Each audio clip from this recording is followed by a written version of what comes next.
Vamos lá então, pessoal, dar continuidade aí ao assunto coagulometria, biomedicina, oitavo período, laboratório clínico 3.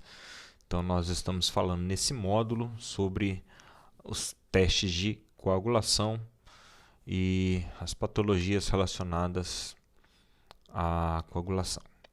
Beleza, então vamos entrar mais agora na parte clínica, na parte prática do assunto coagulograma, tá? Então, nós temos... Ixi, esse slide aqui não ficou bem centralizado, ficou meio distorcido, mas acho que dá para levar. Então, o coagulograma, ele avalia dois tipos de hemostasia, tá? Que é a hemostasia primária, que ela está relacionada principalmente às plaquetas, que são os elementos figurados do sangue relacionados à função de coagulação, formam a função do tampão plaquetário primário, tá? E essa hemostasia primária, basicamente, nós temos 4 testes que nós podemos realizar, tá? Que seria o tempo de sangramento, a prova do laço, contagem de plaquetas e a agregação plaquetária, tá certo? Retração, que seria retração do coágulo, tá bom? Então, oi. A prova do laço é uma prova, é um teste, tá? Para você verificar a hemostasia primária relacionada a plaquetas. Ela tem uma grande utilização, principalmente no diagnóstico de dengue, tá? Nós vamos fazer lá na aula prática um ensaio, é bem simples, mas o que acontece? A maioria dos laboratórios ele executa a prova do laço de uma maneira errada. Ela pega simplesmente, o pessoal pega o garrote, tá? Que utiliza para fazer a punção, coloca no braço e deixa ali amarrado uns minutinhos para ver se forma alguma pintinha, tá? E a prova do laço não é tão simples assim, porque a prova do laço ela necessita você saber a sua resistência vascular periférica, e para isso a gente utiliza o aparelho de equipamento de pressão, tá?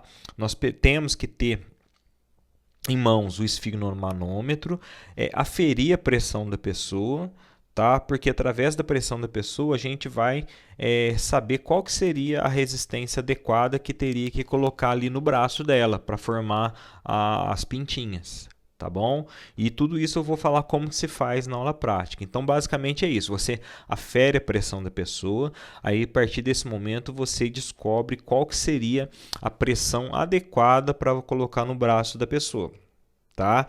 Para não colocar uma pressão nem excessiva, nem uma pressão fraca. Aí, a partir desse momento, a gente vai contar um tempo específico e delimitar uma área no braço da pessoa para verificar a formação das pintinhas, que seriam as petequias, tá? Se ocorrer a formação dessas petecas, então a prova do laço é positiva. Então significa, tá, que essa pessoa está com deficiência funcional ou numérica das plaquetas, tá? Então é uma prova de função plaquetária, tá? Ela tem uma grande utilidade principalmente para diagnóstico de dengue, porque a dengue é uma virose que atinge diretamente a funcionalidade ou a quantidade de plaquetas no sangue, principalmente no caso da dengue hemorrágica, tá certo? Então essa seria a prova que chamamos de prova do laço, tá bom? Beleza, então tem o tempo de sangramento, que seria a prova que nós executamos através de uma lanceta, tá? Muitas pessoas também realizam esse teste de forma errada.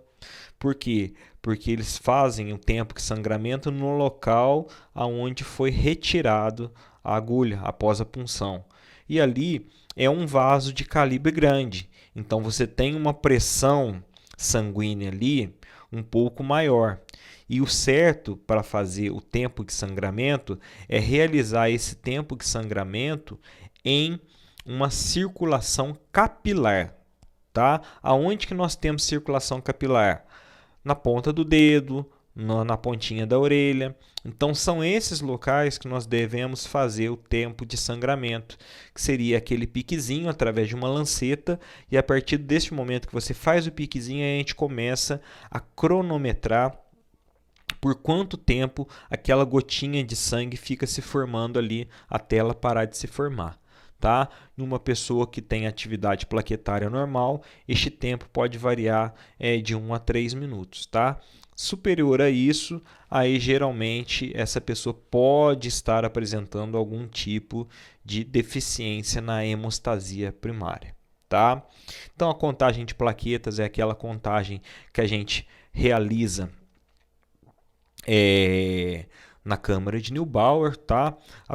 Mais para frente lá tem a técnica, eu vou mostrar para vocês quais são os quadrantes que nós contamos, e a prova de agregação plaquetária também é uma técnica que a gente utiliza para realizar a hemostasia primária. Então são esses os principais testes, tá bom? Vamos lá então. Então, tempo de sangramento. Este teste fundamentalmente irá avaliar a capacidade da plaqueta. Nossa, está muito ruim esse slide aqui. Eu vou voltar ao PDF original. Espera aí que eu vou carregar ele, um minutinho. Eu tentei passar para PowerPoint, só que ficou desconfigurado. Vamos lá, colocar ele.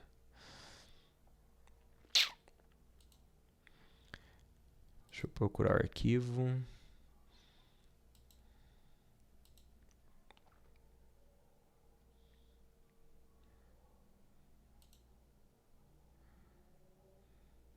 Está enviando já.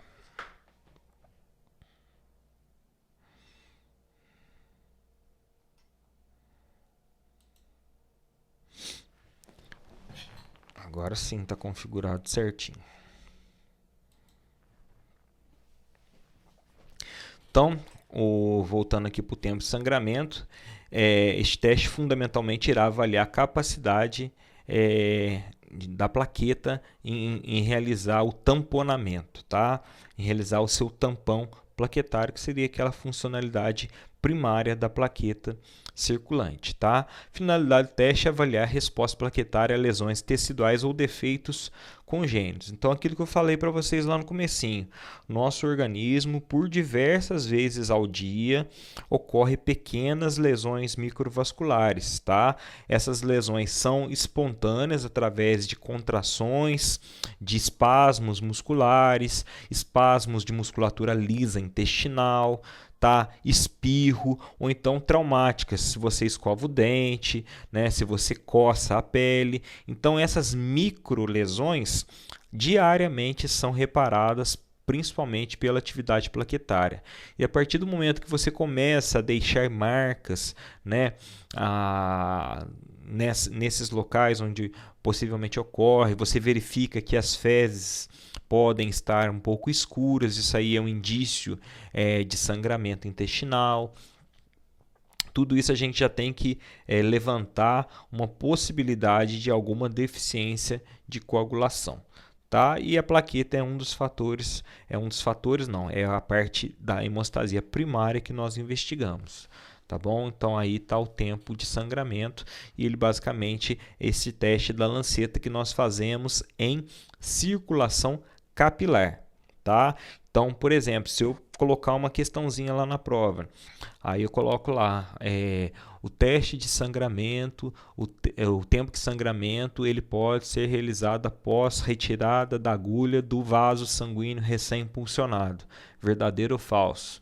É falso, tá? Por quê? Porque tem que ser, não pode ser no vaso, tem que ser na circulação capilar que se localiza nas extremidades, principalmente dos dedos e na pontinha da orelha, tá bom?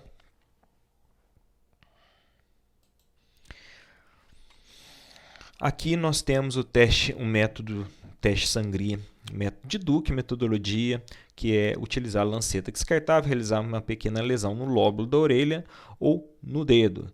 Seca o local da lesão a cada 30 segundos, tá? Então, você, a partir do momento que você faz o piquezinho, você vai com o cronômetro, a cada 30 segundos você vai passar o algodãozinho e esperar para ver se aquele sangramento vai ter continuidade ou ele vai estancar, tá? Então, geralmente, os valores de referência adequados de 1 a 3 minutos.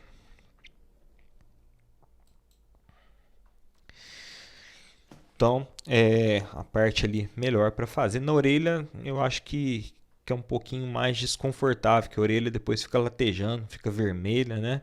Então, geralmente, a gente faz na ponta do dedinho, que também é dolorido, tá? Essa lanceta dói mais do que a punção em si, mas eu acho mais adequado fazer até na ponta do dedo, tá bom? Então, tempo de sangria ou tempo de sangramento mede a integridade e função plaquetária na parede vascular. A incisão com auxílio da agulha, né? Então vai fazer justamente aquele tempão plaquetário. Beleza. Depois nós temos aí a prova do laço, né? Então essa prova do laço, teste irá avaliar fundamentalmente a resistência capilar, tá, dos capilares. A plaqueta produz fatores, né? A plaqueta é uma das funções da plaqueta também, é produzir fatores de proteção e fortalecimento vascular, tá? A plaqueta não só tem uma ação de formação primária do tampão plaquetário, quanto ela também produz chamados fatores mitogênicos, que estimulam o fortalecimento da vascularização, tá? Permite a integridade dessa vascularização, fortifica.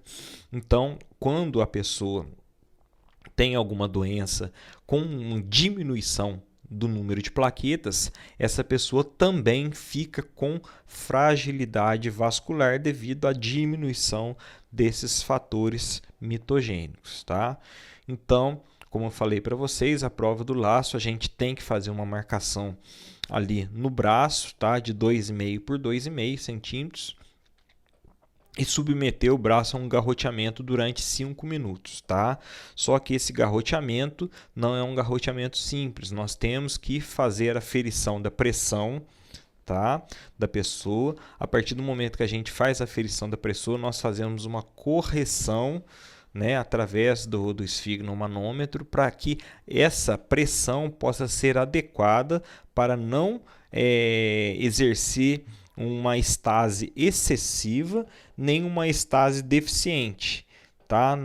Aqui ali vai fazer uma para não gerar uma falsa prova do laço positiva, tá? Tem gente que garroteia tão forte que mesmo se a pessoa não tiver dengue, a pessoa vai formar um monte de peteca. Já vi gente ali deixando o braço da pessoa quase preto, de tão roxo que ficou devido ao garroteamento forte, tá? Então tem que ser um garroteamento dosado, com auxílio justamente do equipamento de pressão. Aí vai ser bom também que quem tiver a curiosidade e não souber até o momento aferir a pressão, eu já faço também, já passo aí esse conhecimento aí, tá bom? Então, por favor, quem tiver equipamento de pressão, eu devo arranjar algum para levar, mas quem quiser pode levar o seu lá na próxima aula para a gente fazer. Beleza? Tá vendo? Então, depois que você faz, né, utiliza o esfigmomanômetro, ajusta ele, tá, a 80 milímetros de Hg em média, tá?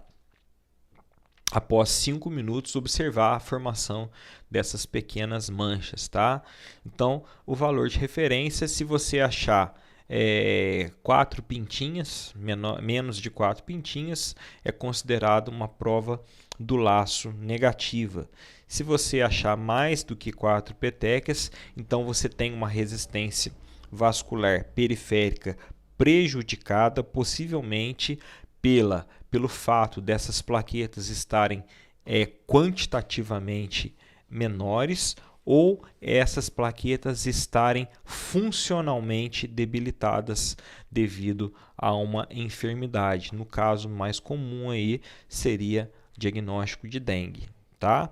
Então, Oi? Pode. No caso dessas petecas se formarem, é porque são minúsculos trombinhos que vão vazando? Essas são minúsculas púrpuras, né?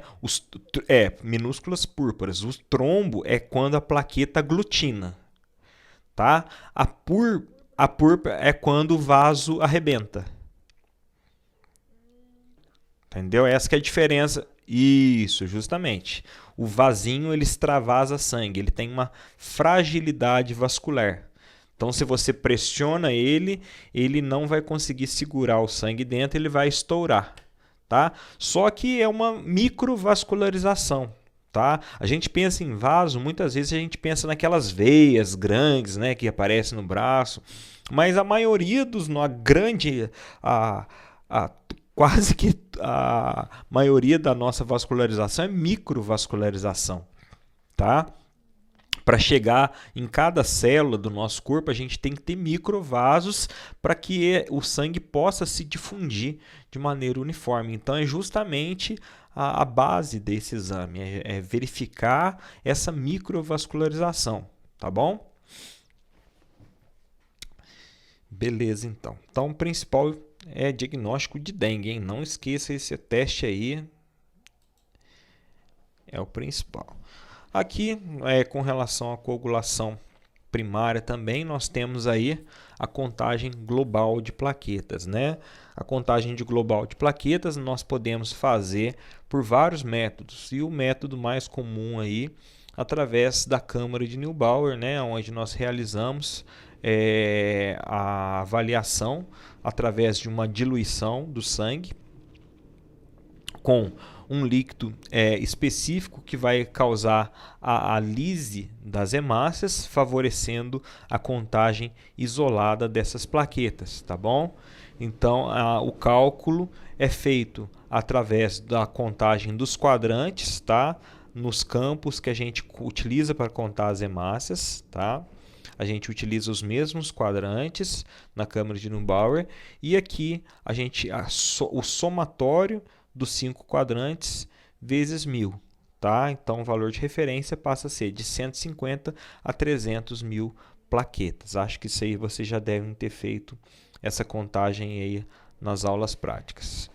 Espera só um pouquinho que eu vou fechar a porta aqui, que chegou uma galera aqui em casa, senão vocês vão escutar muito barulho. Espera aí, um minutinho.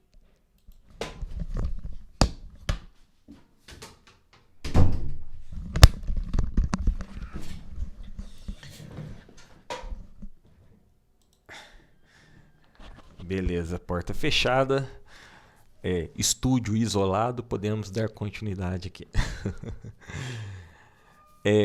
Então, retração do coágulo, que seria, né, a prova de agregação plaquetária, seria quando a plaqueta ela aglutina, ela faz com que o sangue se contraia, né?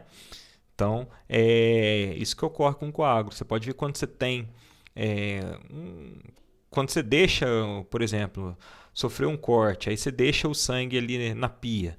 Logo, logo aquela gotinha de sangue ela vai se contrair, né? E vai formar um coágulozinho menor do que aquele volume inicial. Por quê? Porque as plaquetas fizeram a retração do coágulo, tá? Então utilizou principalmente uma malha de fibrina que ativou, né, com aquela cascata de coagulação, e aquelas plaquetas que estavam ali presentes no sangue que extravasou, vai justamente com essa malha aglutinar, formar como se fosse um pacotinho, prendendo todas as hemácias ali para que elas não saiam, tá? Então seria esse a retração do coágulo. Então a retração do coágulo ela pode ser total, ou pode ser parcial, ou pode ser inexistente, tá? No caso que uma pessoa que toma anticoagulante, a função do anticoagulante é justamente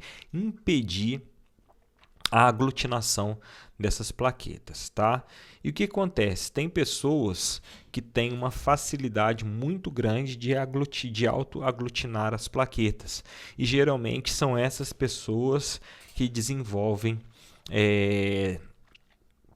isquemias, tá? Seja isquemia cerebral, seja isquemia cardíaca, e pode um dia evoluir para um infarto ou um AVC.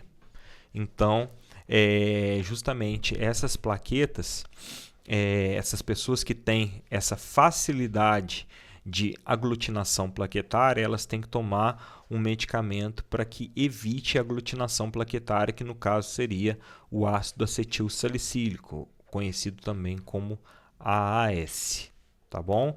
E tem pessoas que também tomam outros medicamentos que já não agem simplesmente nas plaquetas, agem também nos fatores de coagulação, tanto de via intrínseca quanto de via extrínseca. Medicamento que age em fator de coagulação de via intrínseca seria heparina. Medicamento que age em fator de coagulação de via extrínseca seria varfarina. Tá bom? Então, existem essas diferenças.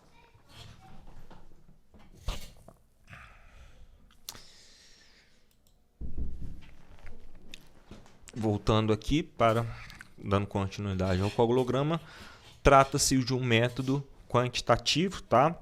0% da retração do coágulo é representado pelo volume de soro obtido após a coagulação. O material que a gente utiliza seria tubo cônico com um arame espiral, tá certo? Esse arame ou então um fio de cobre, e amostra de sangue sem anticoagulante. A gente coloca num banho-maria 37 graus para manter, justamente simular a temperatura normal do nosso organismo, e contamos com também um relógio para fazer a contagem do tempo, tá?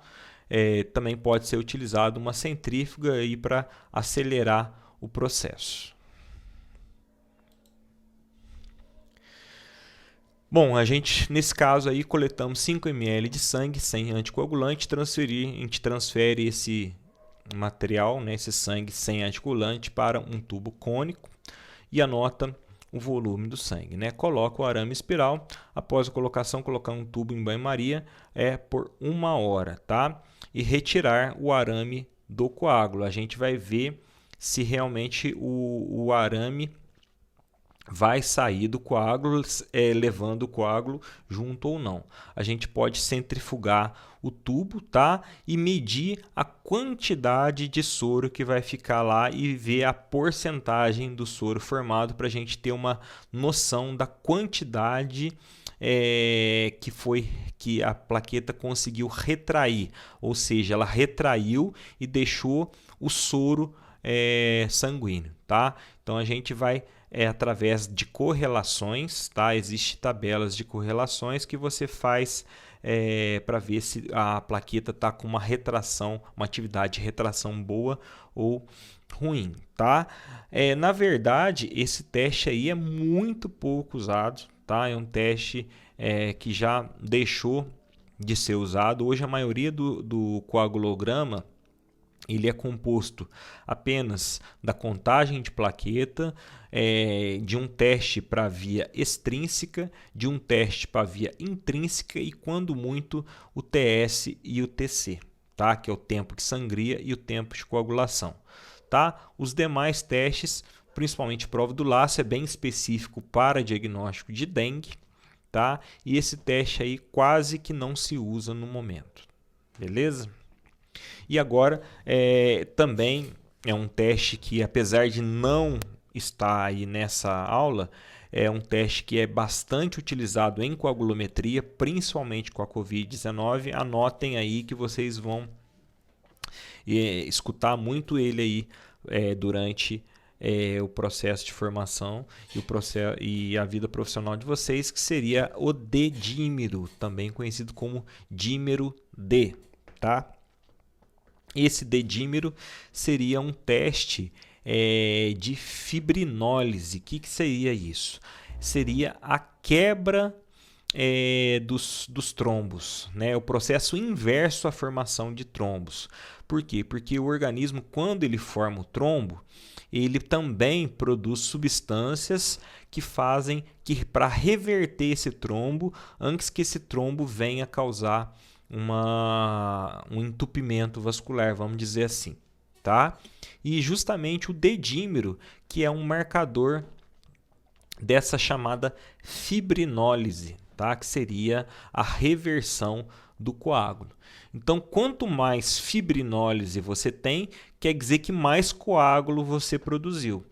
Então, uma pessoa que teve Covid-19 e foi acometida pelo quadro de coagulopatia, então ela é submetida ao dedímero de tempos em tempos, para ver se ela formou muito coágulo, tá? Se ela formou muito coágulo, geralmente o dedímero dela vai dar bem alto, tá? Porque o dedímero é um marcador relacionado à quantidade de coágulo que essa pessoa formou e está se desfazendo. Pode falar. Mas aí o dedímero vai estar alto? Quanto mais tem, mais ele vai estar alto? Isso, justamente, ele é um marcador de fibrinólise, tá? Se o organismo produziu muito coágulo, ao mesmo tempo, o organismo ele tenta desfazer esses coágulos. E esse processo de desfazer, dissolver esse coágulo, gera dedímero. Entendeu? Então, aí O normal, ele é elevado também. não, o dedímero ele é nível baixíssimo. A porcentagem que você tem ele no organismo é próxima a zero, tá? Só que quando você forma esses coágulos, o organismo tenta, né, dissolver esses coágulos, aí ele aumenta. Ele é como se fosse um revelador. Quer dizer que seu organismo formou muito coágulo. Então, possivelmente, você tem um risco maior de sofrer alguma isquemia cardíaca, pulmonar, cerebral, entendeu? Alguma complicação devido a essa coagulopatia. Tá certo? Então, o dedímero é bastante importante aí e agora ele surgiu principalmente com a vinda da Covid. É um exame relativamente novo, mas já bastante utilizado. Então, vamos partir para o próximo aqui. Aqui é aquele cálculo que a gente faz aqui atrás, ó, só para aqui da retração do coágulo, só para critérios de explanação mesmo.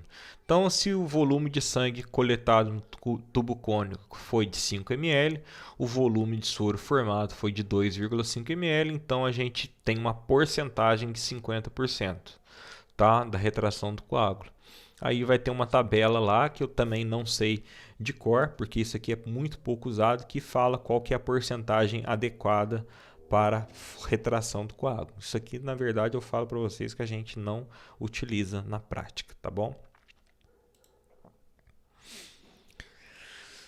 Então, a correlação da retração do coágulo em pacientes anêmicos, a retração do coágulo pode ficar muito retraída necessitando de correção, tá? Porque a pessoa que tem anemia, geralmente ela tem um hematócrito baixo, ela tem uma menor quantidade de glóbulos vermelhos.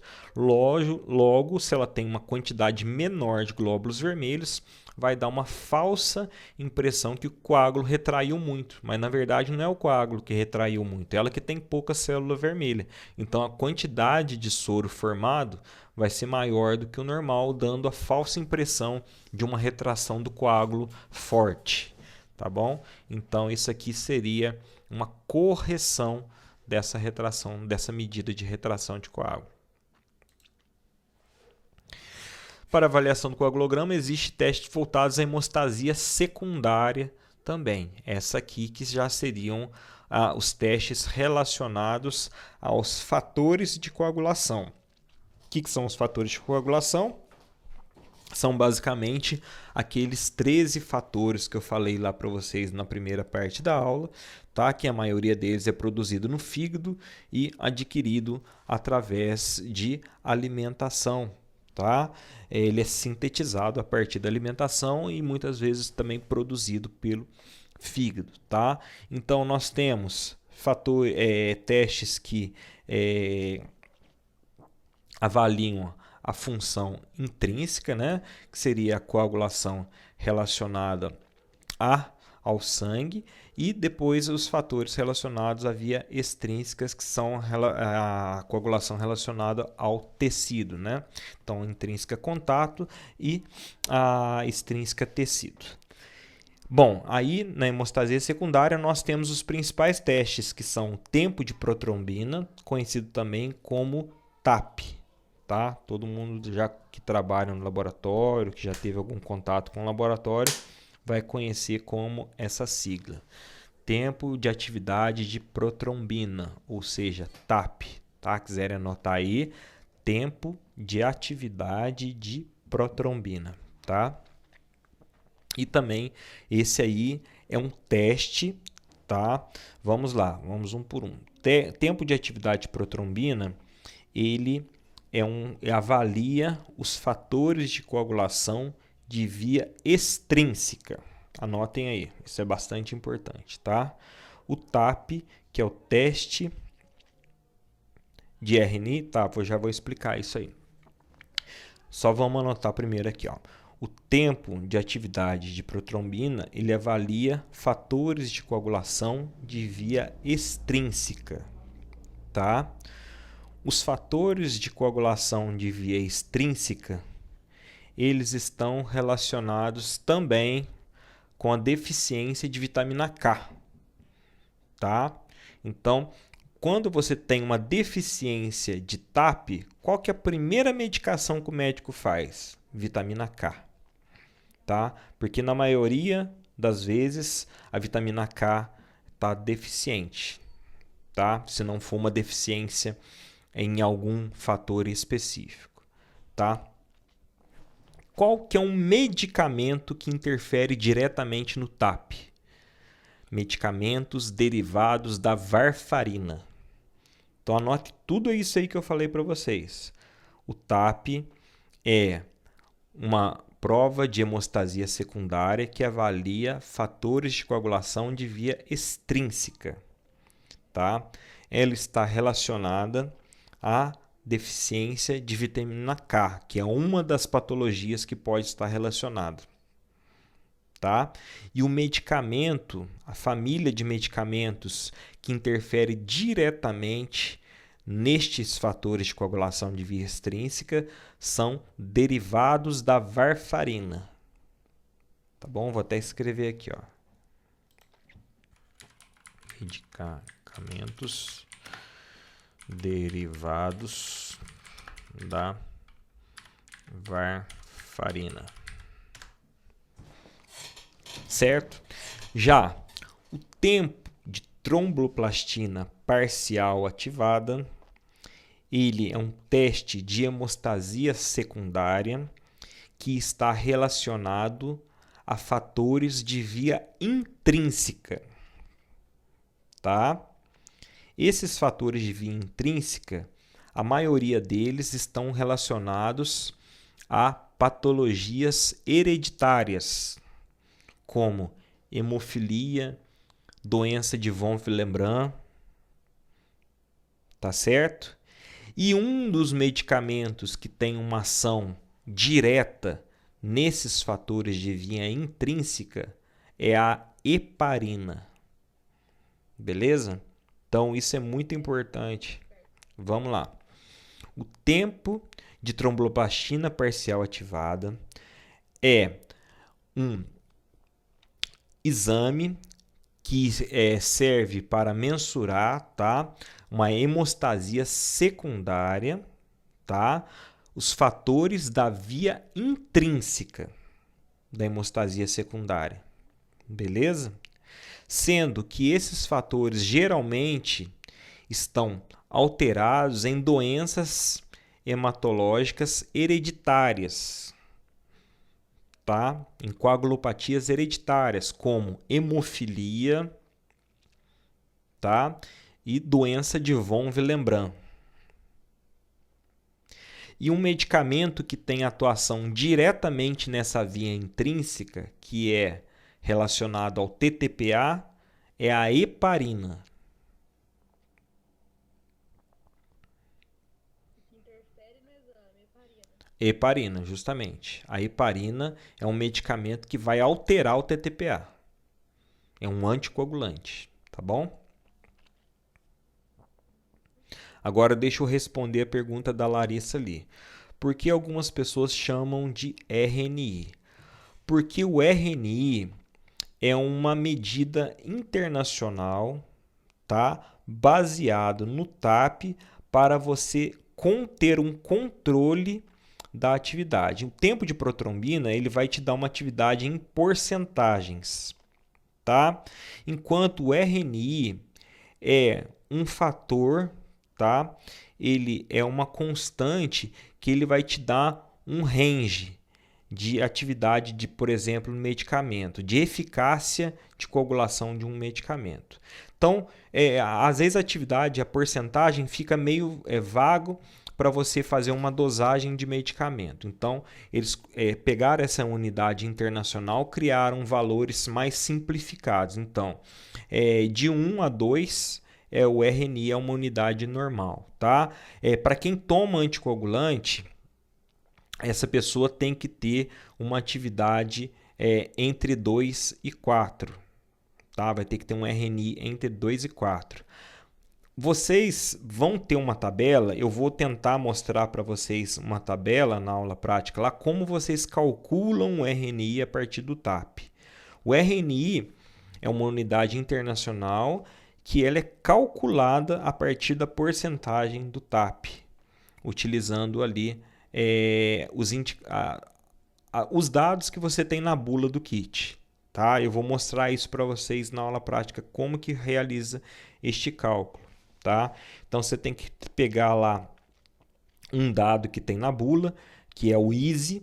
Tá? Você tem que achar o teste padrão, né? O seu controle, o seu plasma controle e o seu paciente. Aí você joga em uma equação matemática e você acha o RNI. Aí, a partir do RNI, você tem uma tabela de normalidade, qual que seria o valor de RNI para as pessoas normais. É como se você tivesse a glicose. A glicose, o normal, é de 69 a 99. A glicose de quem está 100 a 125 é glicose alterada. Acima de 126, possível diabetes. Então, o RNI é mais ou menos isso, é um valor de referência mais fiel, internacional. Tá? Então, eles criaram o RNI porque o TAP fica em porcentagem, é muito vago. A questão de atividade em porcentagem. Então, essa unidade internacional ele vai te dar um valor de referência internacional, por exemplo, para uma pessoa que tem que utilizar um anticoagulante. Então, se a pessoa está em uso de anticoagulante, o RNI da pessoa tem que estar entre 2 e 4. Se a pessoa não está em uso de anticoagulante, o RNI dela pode dar até 1,4. Então, serve para justamente estabelecer o valor de referência, o RNI, mas ele é baseado no TAP. Tá bom? Infelizmente, isso aí é uma coisa que eu tenho que te mostrar para vocês na prática. É mais ou menos a dificuldade que eu tenho de explicar aqui, é a dificuldade que eu tive de explicar lá aquela questão lá da resistência bacteriana. Eu tenho que mostrar para vocês ali, desenhar no quadro como calcula, mostrar como que você vai pegar a tabela, correlacionar, tá certo? E o tempo de coagulação é justamente o tempo que vai ser relacionado à utilização dos fatores tanto de via intrínseca quanto os fatores de via extrínseca para a formação de um coágulo. Então, na verdade, o tempo de coagulação seria para medir aquela via comum, porque além dos fatores de coagulação, no sangue total ele também vai ter a plaqueta, né? E a plaqueta também é responsável pela formação da agregação plaquetária. Então, o tempo de coagulação ele entra aqui como no coagulograma como um indicador da via comum, que ele vai medir tanto a hemostasia secundária quanto a hemostasia primária relacionada a plaquetas e a hemostasia secundária relacionada aos fatores de coagulação. Tá certo? Então aqui tempo de protrombina. conhecido como TP, é o tempo de atividade ou TAP. Ele é dado em porcentagem, tá? Este teste avalia a via extrínseca da coagulação e a via comum, tá? Então, principalmente esses fatores aqui que vão ser avaliados são fatores de via extrínseca, tá? Que é o fator 7, o fator 10, o fator 5, o fator 10, o fator 2 e o fibrinogênio, que é o fator 1, tá bom? Esses são os fatores da via extrínseca. Esses fatores aqui são vitamina K dependentes. A vitamina K catalisa essa reação. Então, quando a pessoa tem uma deficiência de vitamina K, geralmente é a baixa atividade desses fatores. Então, por isso que é um dos primeiros medicamentos realizados quando você tem um TAP abaixo de 70%. Qual que seria o valor de referência para uma pessoa normal, TAP de uma pessoa normal? Seria um valor de referência acima de 70%, que é a atividade de coagulação de via extrínseca acima de 70%, tá? Este aqui é um teste bastante utilizado como pré-operatório, tá? É um dos mais utilizados. Muitos médicos nem pedem o TTPA, porque o TTPA ele está mais relacionado à via intrínseca, que é relacionado a doenças hereditárias, principalmente, tá? Ou então utilização de heparina. Como este aqui é uma via mais ativa, mais dependente de outros fatores, então o médico, quando ele vai fazer um pré-operatório, ele vai dar maior importância para o TAP. Então, uma pessoa que vai operar e ela tem um TAP abaixo de 70%, ela tem um risco grande, maior, né, de sofrer hemorragia. Então, ali a cirurgia seria indicada como um procedimento sem risco, baseado no coagulograma, quando a atividade de protrombina ou TAP estiver acima de 70%. Abaixo de 70%, e quanto mais abaixo de 70% estiver, maior seria o risco. Tá certo?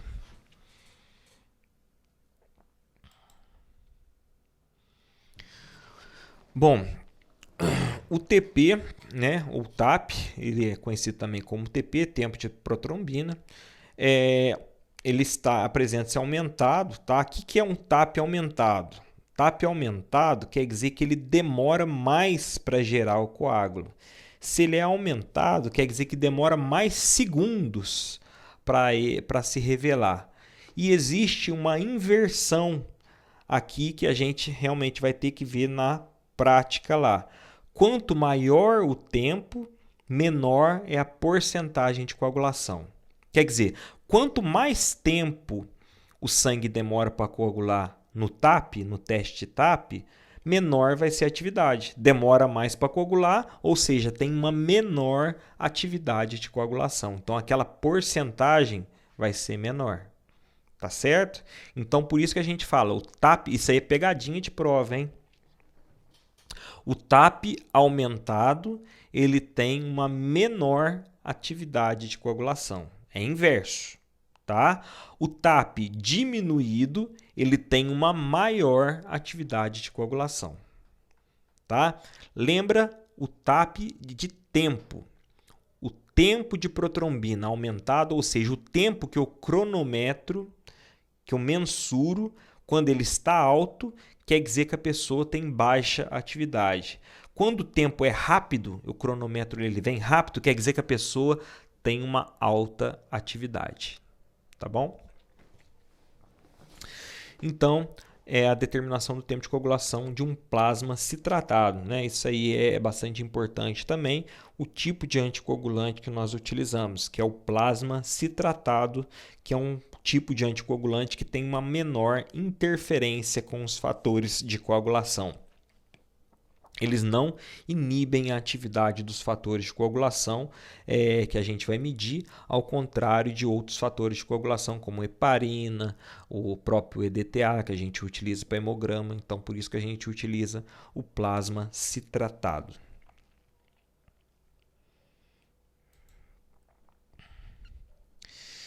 Então, no coagulograma, continuando aqui, nós temos a tromboplastina, né, que é o tempo de tromboplastina parcial ativada, que já seria um teste relacionado à via intrínseca, mais relacionado a doenças sanguíneas hereditárias, que tem uma grande interferência baseado farmacológica relacionado à heparina. Então a heparina é um medicamento utilizado, tá, que vai alterar os níveis de TTPA. Beleza?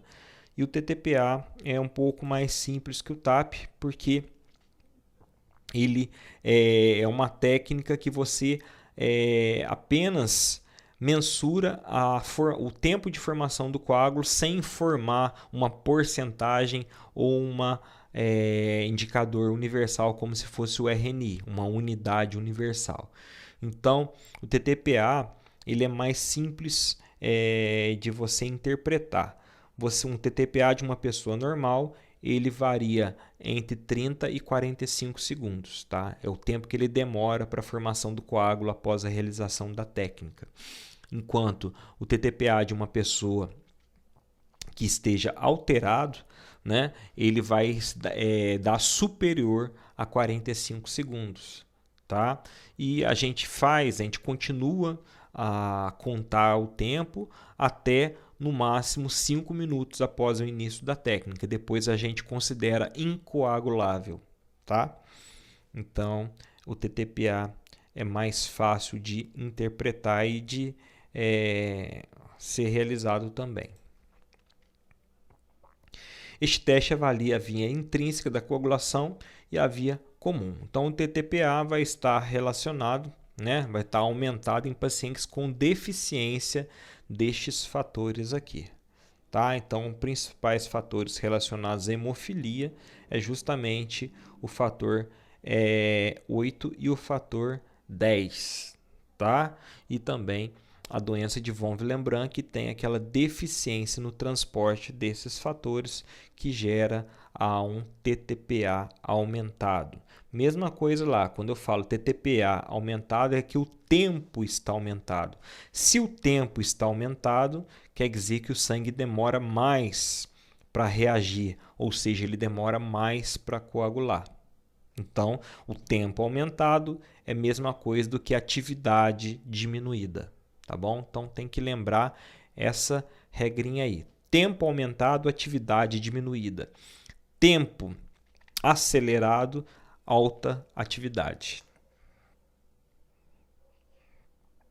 Tempo curto, alta atividade. Então, a gente utiliza também plasma citratado e a gente utiliza um catalisador nessa reação, que é o cloreto de cálcio. Os reagentes são formados pelo plasma, né, citratado, mais o reagente chamado cefalina e o revelador, que é o cloreto de cálcio, a uma temperatura de 37 graus, que nós iremos executar essa técnica lá na prática. Beleza? Então, aqui seria a cascata da via intrínseca, né? Aquilo que eu falei para vocês são reações bem complexas. Eu não exijo que vocês decorem como que isso é feito, é apenas o fundamento, tá? Que eu queria que vocês absorvessem. Certinho, pessoal? Então, essa seria o conteúdo da semana. Fico aí agora à disposição para tirar dúvidas. Alguma dúvida? Quer que eu explique alguma coisa? Deixa eu tirar a apresentação aqui.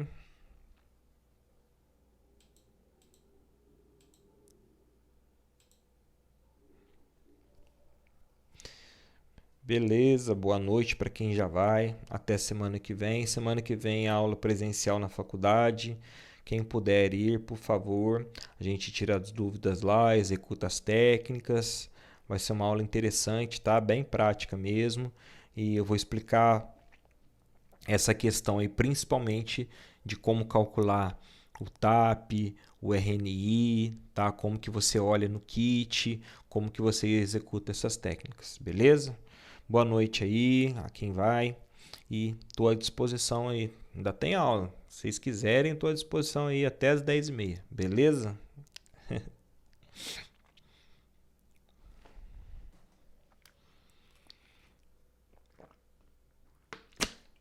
Deixa eu gravar a aula aqui.